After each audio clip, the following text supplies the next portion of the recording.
ఇల్లు ఇల్లాలు ఈరోజు ఎపిసోడ్. నిన్నటి ఎపిసోడ్లో మనం చూసినట్టయితే ధీరజ్ కోసం ప్రేమ పాట అయితే పాడుతుంది. దానితో ధీరజ్ ప్రేమని ఆట పట్టించడం అయితే జరుగుతుంది. మరి ఈరోజు ఎపిసోడ్లో ఏం జరుగుతుందో ఇప్పుడు చూద్దాం. అయితే ప్రేమ తనని ఏడిపించాడని కోపంతో ధీరజ్ చేసిన జ్యూస్ని చీ ఏంటిరా ఇంత చేదుగా ఉంది అంటుంది. అప్పుడు అదేంటి షుగర్ ఎక్కువగానే వేశానుగా అనుకుంటూ మరి చేదుగా ఎలా ఉంటుంది అనుకుంటూ ఉంటాడు. అప్పుడు ప్రేమ ఈ చేదు షుగర్ తక్కువగా వేయటం వల్ల కాదురా, నీ ముఖంలో చిరాకు ఎక్కువ అవ్వటం వల్ల అని కాస్త నవ్వుతూ ప్రేమగా ఇస్తే అప్పుడు జ్యూస్ స్వీట్గా ఉంటుంది అంటూ ఏదో ఆముదం తాగినట్టు ఫేస్ పెడితే ఇలాగే ఉంటుంది అంటుంది.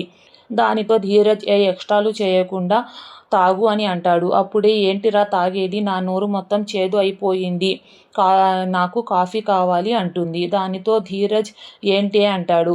అవునరా ఏంటి షాక్ అవుతున్నావు, నేను ఏదో ఆకాశంలో చందమామ అడిగినట్టు అంత షాక్ అయ్యావేంటిరా, నేను ఏమి అంతరిక్షంలోకి వెళ్ళమనటం లేదు, అరవటానికి కిచెన్లోకి వెళ్ళి కాఫీ తీసుకురమ్మన్నాను, వెళ్ళు అంటుంది. దానితో ధీరజ్ కోపంగా చూసి నన్ను కావాలని ఏడిపిస్తుంది అనుకుంటూ లోపలికైతే వెళ్తాడు. అప్పుడు ప్రేమ చెప్తారా నీ సంగతి, నన్ను కాకి అంటావా అనుకుంటుంది. ఇంతలో ధీరజ్ అయితే కాఫీ తీసుకొచ్చి నవ్వుతూ అయితే ప్రేమకి ఇస్తాడు. ప్రేమ వద్దు అంటుంది. ధీరజ్ షాక్ ఏంటి వద్దా అంటే అవునరా అదే కదా చెప్పాను తెలుగులో అని. సరేలే నీ ఆనందం కోసం ఇంగ్లీష్లో చెప్తాను అని, నాట్ ఇంట్రెస్టెడ్ అని అంటుంది. ఇంకా ధీరజ్కి ఫుల్గా కోపం వస్తుంది.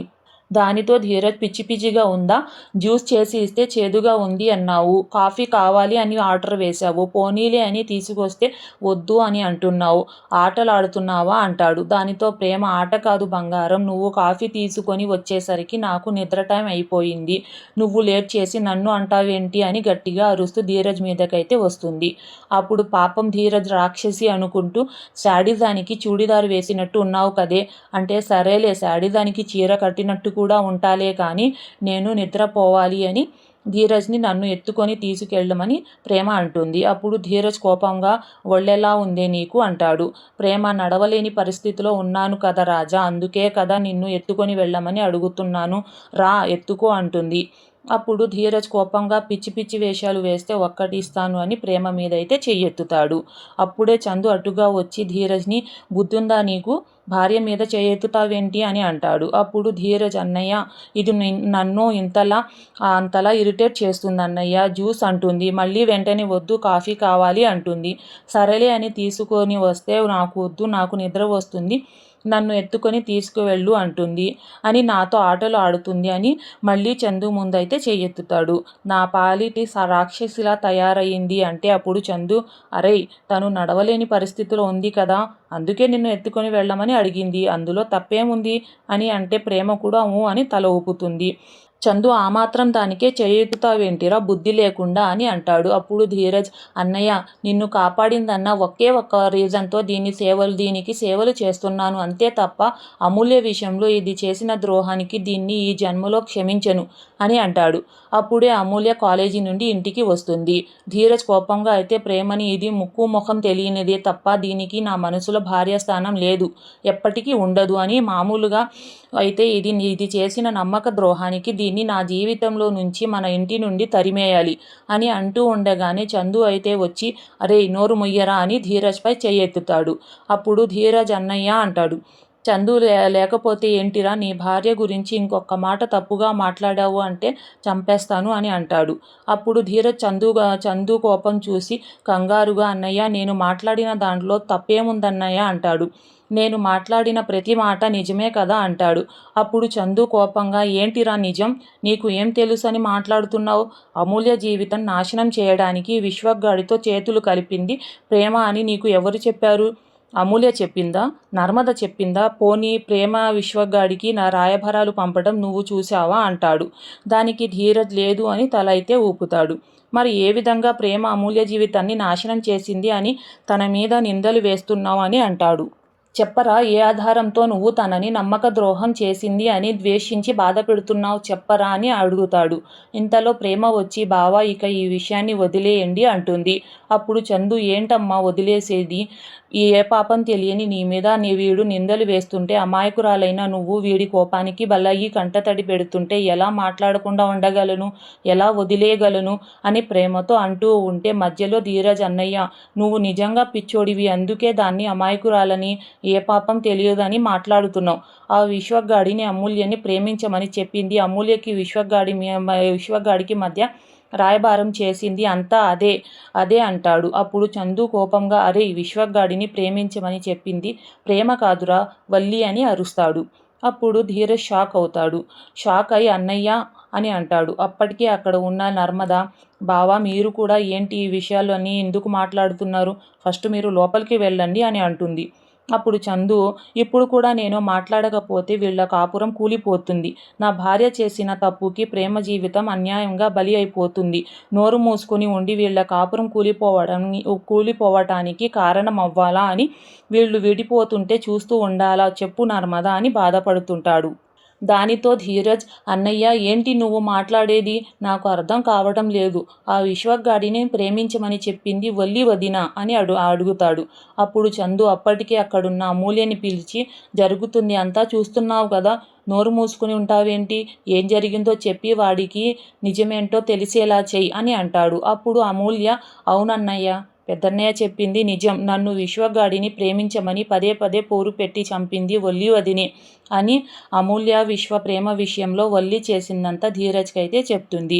అప్పుడు చందు ధీరజ్ని విన్నావు కదా, మన కుటుంబానికి అసలు నమ్మక ద్రోహం చేయాలి అనుకుంది ఎవరో తెలుసుకున్నావు కదా, అందుకే తన అమ్మకి బాగోలేదని నాన్నకి అబద్ధం చెప్పి తనని వాళ్ళ ఇంట్లో వదిలేసి వచ్చాను. రే మీ వదిన నన్ను మోసం చేసిందిరా, గొప్ప కోడలు అని నాన్న తన మీద పెట్టుకున్న నమ్మకాన్ని మోసం చేసింది, మన కుటుంబాన్ని నిలువుగా మోసం చేసిందిరా అని బాధపడుతుంటాడు. అప్పుడు ధీరజ్ అన్నయ్య బాధపడకు అంటాడు.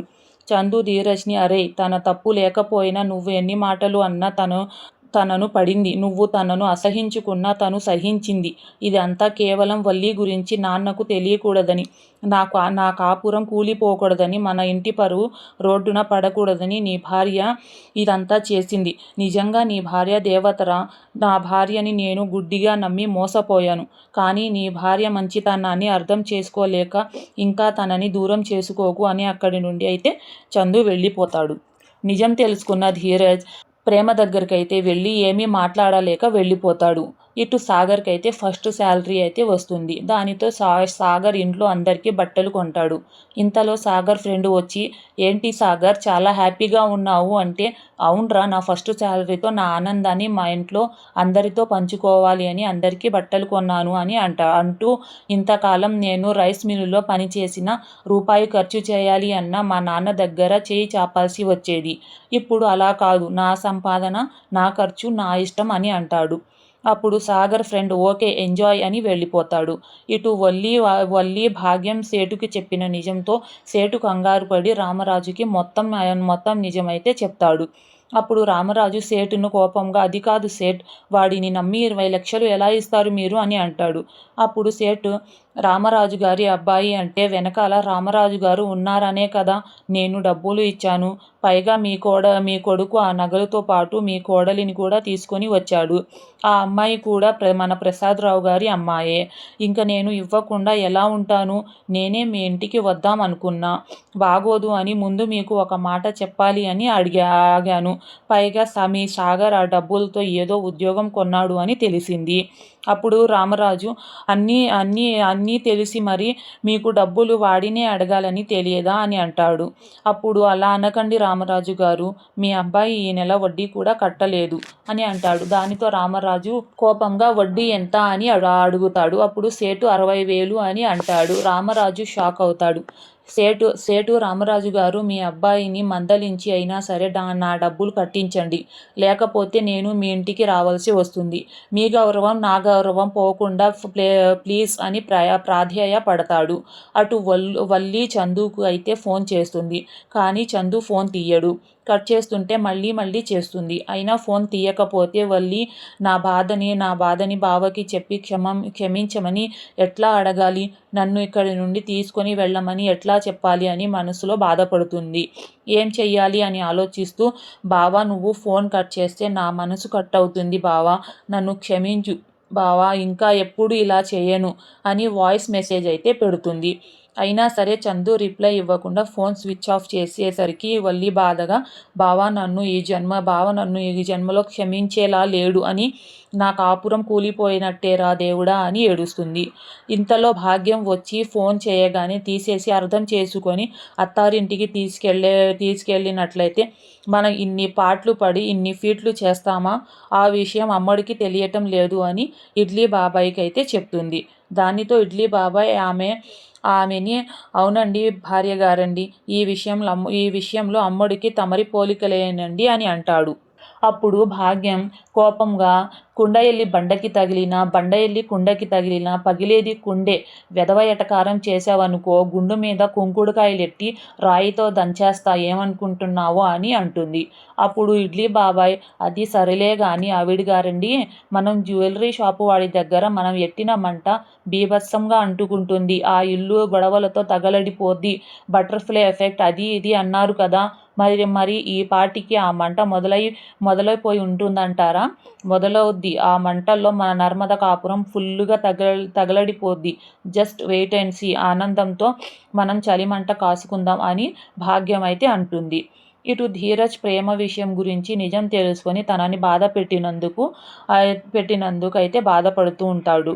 దానితో ఈరోజు ఎపిసోడ్ అయితే పూర్తి అవుతుంది. రేపటి ఎపిసోడ్ చాలా ఇంట్రెస్టింగ్గా ఉంటుంది ఫ్రెండ్స్. రేపటి ఎపిసోడ్ కోసం నా ఛానల్ని లైక్ చేయండి, సబ్స్క్రైబ్ చేయండి.